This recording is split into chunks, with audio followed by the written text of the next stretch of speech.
فصل میں اور آج کا دن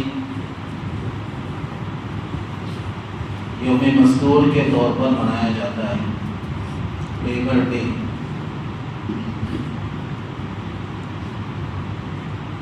بظاہر دیکھنے میں ایک دنیاوی عنوان محسوس ہوتا ہے، لیکن مذہب اسلام وہ آفاقی مذہب ہے جس میں دین اور دنیا دونوں طرح کے احکامات اور ہر فرد سے متعلق، ہر شخص سے متعلق ہر طرح کے حقوق اس مذہب اسلام میں بیان کیے گئے ہیں۔ صرف اس مذہب میں نماز اور روزے کی ترغیب نہیں کی گئی، اس مذہب میں صرف حج عمرے کی تاکید نہیں کی گئی، اس مذہب میں صرف زکوٰۃ اور صدقات کی ترغیب نہیں کی گئی۔ اس مذہب کا ایک دوسرا پہلو جو بہت ہی اہم ہے، اس کا تعلق حقوق اللہ، حقوق العباد سے، ماں باپ کے حقوق، بھائی بہنوں کے حقوق، میاں بیوی کے حقوق، پڑوسیوں کے حقوق، حتیٰ کہ اس مذہب میں جانوروں تک کے حقوق بتائے گئے ہیں۔ اگر کسی کے ماتحتی میں کچھ جانور ہیں تو ان کے ساتھ کیسا سلوک ہونا چاہیے، ان کے ساتھ ہمارا رویہ کیسے ہونا چاہیے، جو ہمارا رویہ ان کے ساتھ ہوتا ہے کہاں تک جائز ہے اور کون سے رویے مذہب اسلام میں ناجائز ہیں، جانوروں سے متعلق یہ تمام تفصیلات بتائی گئی۔ تو جس مذہب میں جانوروں کے حقوق کی رعایت کی گئی ہو، ایک جانور کے مالک کو بھی آزاد اس کے من اور مرضی پہ نہ چھوڑا گیا ہو، کیا اس کے اندر انسانیت کے حقوق نہیں ہوں گے؟ ضرور ہوں گے۔ آج مغربی کلچر کے دل دادا لیبرز ڈے کے عنوان پر بینرز لگاتے ہیں اور احتجاجات کرتے ہیں، نعرے لگاتے ہیں، ترنگے لہراتے ہیں۔ مختلف اعتبار سے جو بھی کام ہوتا ہے وہ صرف نعروں کے حد تک ہوتا ہے۔ اس طرح مغربی کلچر میں مدرس ڈے ہے، فادرس ڈے ہے، ٹیچرز ڈے ہے، چلڈرنز ڈے ہے۔ یہ پورے ڈے صرف نعرے کے حد تک ہے، حقوق کی تفصیلات ان کے پاس موجود نہیں۔ اسی طرح آج لیبر ڈے ہے، تو اس ٹاپک کو بھی ہمارے مذہب کی روشنی میں ہم دیکھیں گے، سمجھیں گے کہ لیبر سے متعلق، مزدوروں سے متعلق شریعت اسلام میں کیا احکامات ہیں، کیا فرائض ہیں اور کیا حقوق ہیں۔ سب سے پہلے اس آیت کی میں تھوڑی سی وضاحت کرتا ہوں جو میں نے خطبے میں پڑھی۔ اللہ رب العالمین اس میں فرماتے ہیں نحن قسمنا بینہم معیشتہم فی الحیات الدنیا۔ اے لوگوں، دنیاوی اعتبار سے جس کا جو بھی اسٹیٹس ہے، چاہے وہ امیر ہو، چاہے وہ غریب ہو، چاہے وہ لکھوں پتی ہو، وہ کروڑ پتی ہو، یا مزدوری کرنے والا ہو، یا معمولی ہنر رکھنے والا ہو، یا کسی دکان میں ملازمت کرنے والا ہو، یہ جو بھی تقسیم ہے، یہ جو بھی کیٹیگری ہے اس دنیا میں، یہ کسی کی خود کی اپنی مجبوری نہیں ہے، بلکہ ہم نے اس دنیا میں لوگوں کے مقام اور مرتبے کو اور لوگوں کی معیشت اور دنیاوی زندگی گزارنے کے لیول کو ہم نے طے کیا ہے۔ نحن قسمنا بینہم معیشتہم فی الحیات الدنیا، تمہاری معیشت کو ہم نے تقسیم کیا ہے، نہیں ہم نے اس کو اس کا مقدر بنایا ہے۔ اگر کوئی امیر ہے تو یہ اللہ کی تقدیر سے امیر ہے، اگر کوئی غریب ہے تو یہ اللہ کے فیصلے سے غریب ہے، اگر کوئی تاجر ہے تو اللہ کے فیصلے سے ہے، اگر کوئی ملازم ہے تو وہ بھی اللہ کے فیصلے سے ہے۔ کسی کے امیر بننے میں، کسی کے غریب بننے میں، کسی کے تاجر بننے میں یا کسی کے ملازم بننے میں انسان کا اپنا ذرہ برابر کسی چیز کا کوئی دخل نہیں ہے، یہ صرف اللہ کی تقسیم ہے۔ وَرَفَعْنَا بَعْضَهُمْ فَوْقَ بَعْضٍ دَرَجَاتٍ لِيَتَّخِذَ بَعْضُهُمْ بَعْضًا سُخْرِيًّا۔ اور آیت کے دوسرے حصے بھی اللہ نے فرمایا ہم نے بعض لوگوں کو اونچا بنایا، بعض لوگوں کو نیچا بنایا. ہم نے یہ اونچ نیچ کیوں رکھی؟ اللہ چاہتا تو پوری دنیا کے لوگوں کو امیر بنا سکتا تھا. کیا اس کی طاقت کی چیز نہیں ہے؟ اللہ پل بھر میں غریبوں کو امیر بنا رہا ہے تو وہ اپنے بالکل پلاننگ کے ساتھ پوری دنیا کو امیر نہیں بنا سکتا تھا؟ امیر بنا سکتا تھا. اور یہ وہ منظر ہوگا جو قیامت کے قریب لوگ دیکھیں گے کہ دنیا میں اللہ مال کی اس طرح فراوانی کر دے گا، آسمان و زمین کے برکتوں کے اور رزق کے دروازوں کو ایسا کھول دے گا. ایک آدمی زکات کی رقم لے کے ہفتوں مہینوں تلاش کرے گا ان لوگوں کو جو اس کی رقم قبول کرے، لیکن اسے کوئی نہیں ملے گا زکات لینے کو، کیونکہ ہر کوئی مالدار ہے، ہر کوئی ذاتی مکان والا، ذاتی دکان والا، ذاتی کاروبار والا. وہ منظر قیامت کے قریب اللہ دکھائے گا. تو یہ قیامت کے قریب کا منظر اگر اللہ چاہے تو پوری دنیا میں مسلط نہیں کر سکتا؟ بالکل کر سکتا ہے. اور اللہ چاہے تو سب کو جو ہے برابر بھی کر سکتا ہے. نہ کوئی زیادہ امیر نہ کوئی زیادہ غریب، سب کے سب برابر. اللہ ایسا بھی کر سکتا ہے، لیکن اللہ نے ایسا نہیں کیا. وَرَفَعْنَا بَعْضَهُمْ فَوْقَ بَعْضٍ، ہم نے بعض کو بعض سے اونچا رکھا. کیوں؟ لِيَتَّخِذَ بَعْضُهُمْ بَعْضًا سُخْرِيًّا، تاکہ تم لوگ آپس میں دنیاوی زندگی میں ایک دوسرے کے کام آ سکو. تم ایک دوسرے کے کام آ سکو. اگر سب ایک ہی لیول کے رہے، ایک ہی کیٹیگری کے رہے، تو کوئی کسی کو دانا نہیں ڈالتا، کوئی کسی کو سلام بھی نہیں کرتا.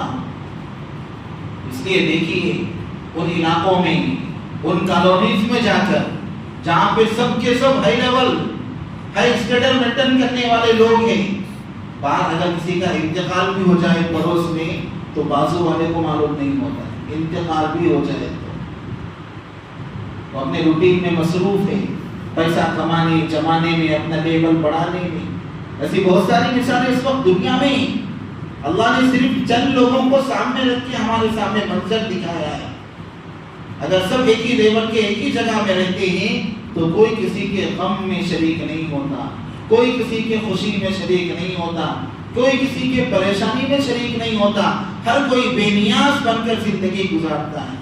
اس لیے اللہ نے دنیاوی اس نظام کو چلانے کے لیے بہترین انداز میں بعض کو بلند رکھا اور بعض کو کمزور رکھا.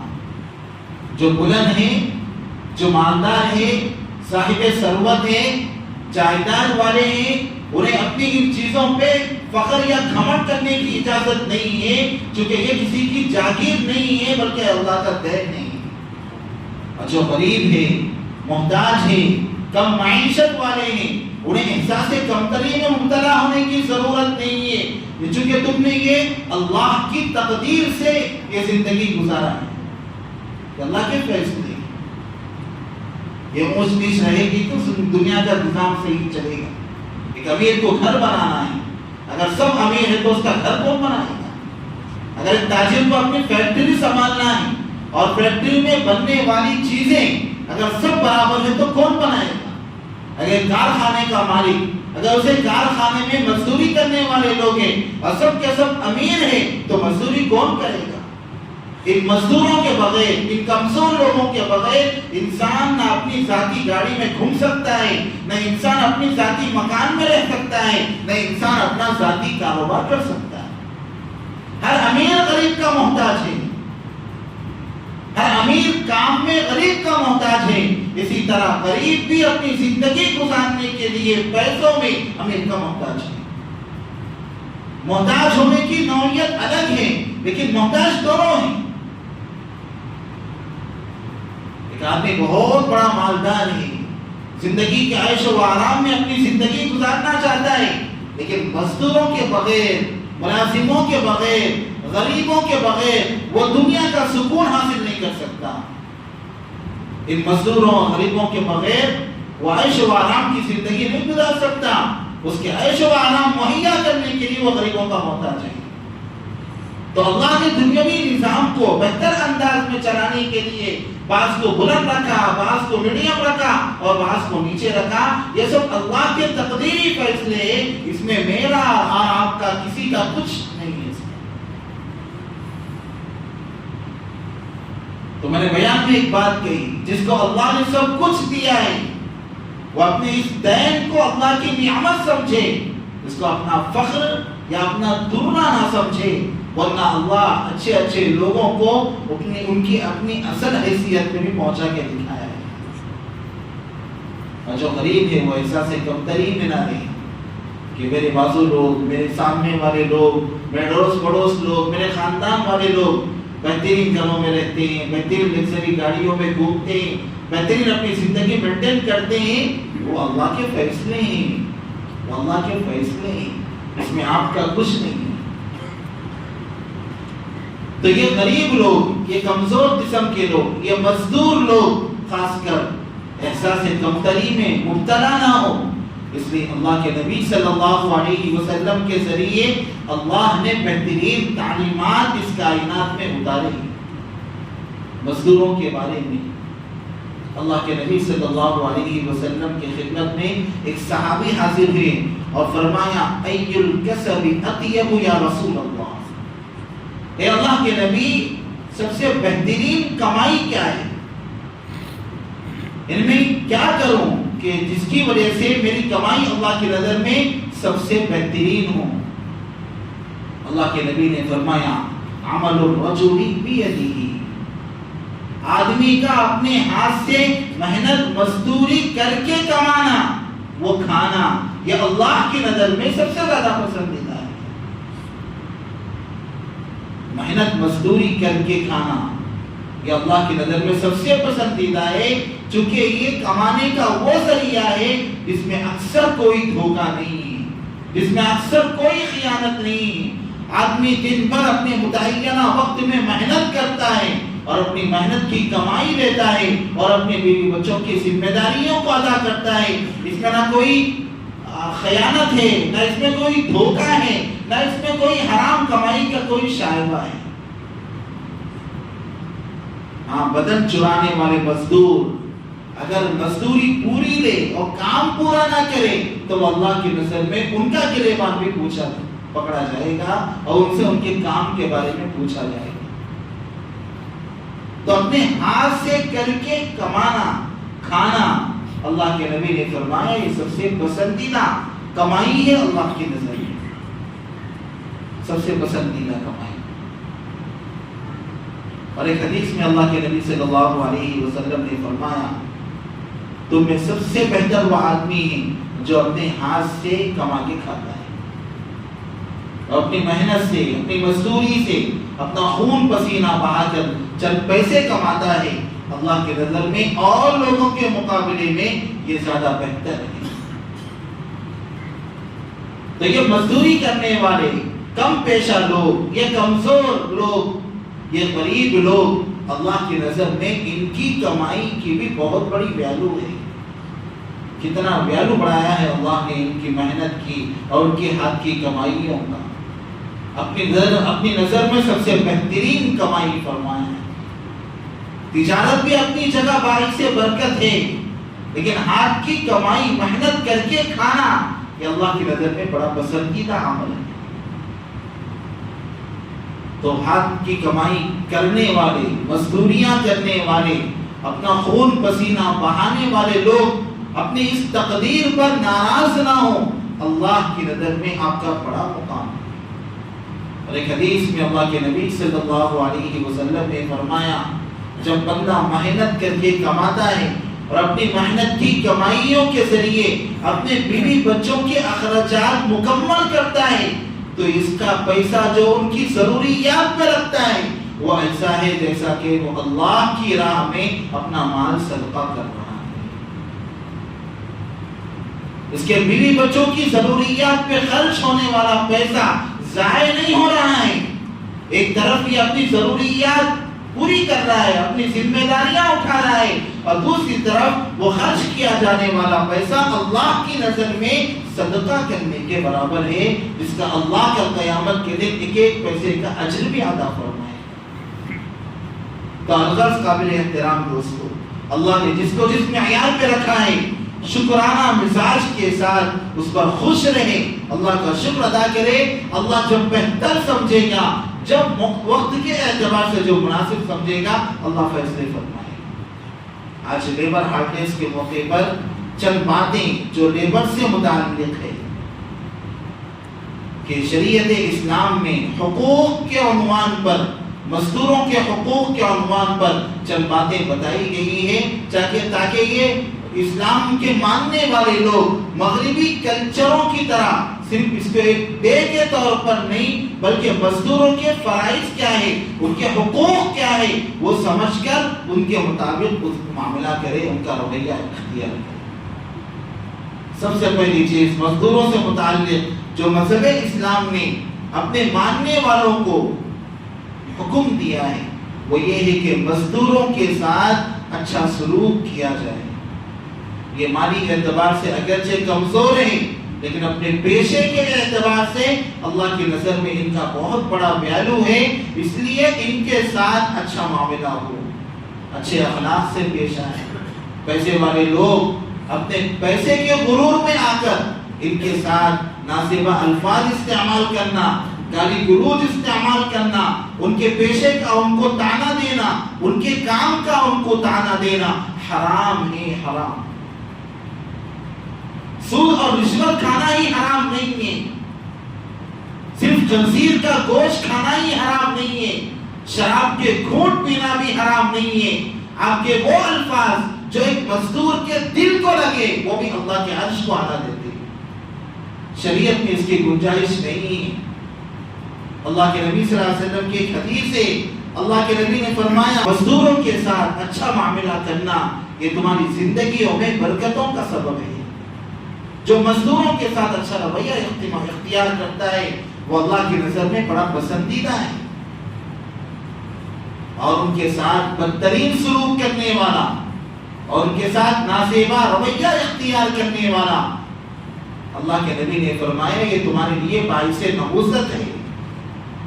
اگر تم مزدوروں کے ساتھ نازیبا رویہ استعمال کرو گے تو اس کے تمہارے اس عمل کی وجہ سے تمہارے گھروں میں، کاروباروں میں، تمہاری ہر چیز میں نحوست آ جائے۔ اس لیے مزدوروں کے ساتھ اچھا رویہ استعمال کرنے کا اللہ کے نبی صلی اللہ علیہ وسلم نے حکم فرمایا، اور یہاں تک اللہ کے نبی نے فرمایا اطعموا مما تأکلون والبسوهم مما تلبسون۔ مزدوروں کو صرف مزدور کی نظر سے مت دیکھو، ان کو ایک انسان کی نظر سے دیکھو۔ اگرچہ تمہارے گھر میں کام کر رہا ہے لیکن اللہ کے نبی فرما رہے ہیں جو تم کھاتے ہو وہی ان کو کھلاؤ، اور جو تم پہنتے ہو وہی ان کو پہناؤ۔ اپنے مزدوروں کو وہی کھلاؤ جو تم کھاتے ہو، ان کے لیے کل کا مت دو، ان کے لیے آپ کے استعمال میں نہیں آنے والی چیزیں مت دو۔ اس وقت تم جو تم کھا رہے ہو اور جو تم اپنے لیے مناسب سمجھتے ہو وہی ان کو کھلاؤ۔ یہ اچھے اخلاق کا بہترین معیار مذہب اسلام نے پیش کیا ہے۔ اور دوسری بات اللہ کے نبی صلی اللہ علیہ وسلم نے حقوق کے حوالے سے فرمایا کہ مزدوروں کے اوپر کام کا اتنا بوجھ نہ ڈالو کہ وہ ان کو کمزور کر دے۔ وَلَا تُكَلِّفُوهُمْ مَا يَغْلِبُونَ، ان پر اتنا بوجھ نہ ڈالو کہ وہ ان کو مجبور کر دے، ان کو کمزور کر دے۔ اگر تم ان سے ان کی طاقت سے زیادہ کام لینا چاہتے ہو تو پھر ان کی اس کام میں مدد بھی کرو۔ مزدوری کرنے والے مزدور کے اوپر صرف اتنے کام کا بوجھ ڈالو جتنا وہ کر سکتا ہے، جو اس کی طاقت سے باہر ہو۔ آپ اپنے پیسوں کے زعم اور غرور میں ان کو اپنا مظلوم مت بناؤ، ان کے ساتھ یہ معاملہ رکھو، ان کی استطاعت کے مطابق کام کرو۔ اور تیسرا حق یہ ہے کہ مزدوروں کے ساتھ اتنا ہی کام لو جتنا ان کا وقت ہے، ان کے مزدوری کرنے کا جو وقت ہے اتنا ہی کام لو۔ اگر تم ان کے وقت سے ایک آدھا گھنٹہ بھی زیادہ کام لے رہے ہیں اور ان کو اسی مزدوری میں ایڈجسٹ کرنے کا حکم دے رہے ہیں تو گویا کہ تم ان کے آدھے گھنٹے کی مزدوری خود مال حرام کے طور پہ کھا رہے ہیں۔ ان کا جتنا کام وقت ہے ان کے وقت میں ان سے کام لو۔ ان کا وقت صبح 9 بجے سے 6 بجے تک ہے مثال کے طور پر، تو 6 بجے تک ہی آپ کام لے سکتے ہیں. آپ اپنے پیسوں کے زام میں کہ آپ پکٹ کو نہیں کر رہے، آپ پیسوں سے کر رہے، یہ تانا دے کر آپ ان سے 10-15 منٹ بھی زائد کام نہیں لے سکتے ہیں، ناجائز اور حرام ہے. ان کا وقت ہو گیا تو ان کا کام ہو گیا، آپ ان کی مزدوری ادا کریں. اور تیسری بات اللہ کے نبی صلی اللہ علیہ وسلم نے فرمایا کہ اگر چوتھی بات اللہ کے نبی نے فرمایا کہ اگر مزدوری کے درمیان مزدوری سے کچھ غلطیاں ہو جائے تو درگزر کر دو، نظر انداز کر دو. وہ بھی انسان ہی، کیا ہم سے غلطیاں نہیں ہوتے ہیں؟ ہمارے کو بھی غلطیاں ہوتے ہیں. جب ان کے کام کے دوران اگر کچھ غلطی ہو جائے تو درگزر کر دو. ان کی غلطی کو بیس بنا کر ان کی مزدوریاں کٹ مت کرو کہ تم نے کام غلط کر دیا تمہاری مزدوری نہیں ملے. ظلم ہے یہ سراسر. انسان ہونے کے ناطے غلطی ہو گئی. دنیا میں اگر آپ درگزر کریں گے تو اللہ رب العالمین کل قیامت کے دن ہمارے ساتھ بھی درگزر کا معاملہ فرمائے. تو اپنے پیسوں کے زعم میں، اپنے امیری کے زعم میں، غرور میں مت رہو. اسلامی تعلیمات کو فالو کرو کہ دنیا بھی بہتر ہو اور آخرت بھی بہتر ہو. اور آخری حق اللہ کے نبی صلی اللہ علیہ وسلم نے فرمایا کہ مزدور کو اس کا پسینہ خشک ہونے سے پہلے اس کی مزدوری دے دو. اس نے کام کیا ہے، اس کی مزدوری اس کا پسینہ خشک ہونے سے پہلے دے دو. اس کی مزدوری دینے کے لیے ٹال مٹول مت کرو. اس کی مزدوری دینے کے لیے کنجوسی مت کرو. اس کی مزدوری اس کے وقت پہ دے دو. پسینہ سوکھنے سے پہلے دینے کا حکم دیا گیا ہے. اس کا مطلب یہ ہے کہ مزدوری ہوئی فوراً اس کی مزدوری اس کو حوالے کرو. اس میں ٹال مٹول مت کرو، ورنہ یہ ہمارے لیے آخرت میں بڑے وبال کا سبب بن سکتا ہے. آپ کل لے لو، آپ ہفتے کے دن لے لو، آپ جو 1 مہینے کے بعد لے لو. اگر آپ کے پاس استطاعت نہیں ہے دینے کی تو آپ کام ہی مت کرو. اگر آپ کے پاس استطاعت ہے دینے کی تو فوراً ادا کرو، لیکن مزدوریاں ادا کرنے میں ٹال مٹول مت کرو. تو مذہب اسلام نے اللہ کے نبی صلی اللہ علیہ وسلم کے توسط سے مزدوروں کے بھی یہ حقوق ہم کو بتائے ہیں کہ ان کے ساتھ اچھا سلوک کیا جائے، ان کے کاموں میں درگزر کرنے کے ساتھ معاملہ رکھا جائے، ان کی مزدوری ان کو وقت پر ادا کی جائے، ان کے مزدوری کے اوقات میں ہی ان سے مزدوری لی جائے. اگر یہ تمام احکامات کو، ان تمام حقوق کو ہم فالو کریں گے، اس کی رعایت کریں گے تو انشاءاللہ یہ عمل بھی ہمارا قیامت کے دن بہت بڑا اجر و ثواب کا ذریعہ بنے گا.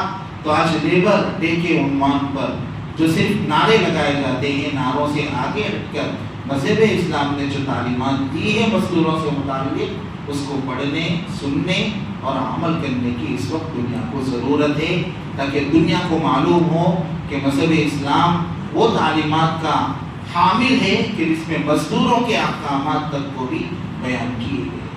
اللہ رب العالمین مجھے اور آپ لوگوں کو قرآنی تعلیمات اور حدیث کے احکامات پر مکمل توجہ دینے اور عمل کرنے کی توفیق عطا فرمائیں. آمین. وآخر دعوانا الحمدللہ.